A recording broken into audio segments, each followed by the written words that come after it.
Jæja, Margrét, hver tilfinningin eftir hennar 1-0 sigur og Pepsi Max sætið klárt?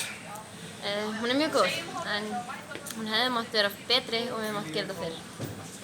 Já, þannig er þetta vitna í rauninni að þetta er ykkar 4. séns á að klára þetta. Hefur þetta verið strembið? Já, þetta er búið að taka á, en við vildum bara gera þetta spennandi. Ég hefði samt alveg viljað vinna deildina. Voruð þið á einhverju tímapunkti meðvitaðar stöðuna á Sauðárkróki? Nei, við pældum ekki til þeim. Við ætlum bara að klára okkar leik. Við vitum að við erum með mannskap í það og við sýndum það bara í dag, við getum þetta. Hvernig leiðir í leiknum? Varstu alltaf viss að þið myndu klára þetta? Ég var alltaf viss við myndum halda hreinu og við myndum skora, þannig já, ég held samt við myndum vinna þetta starra.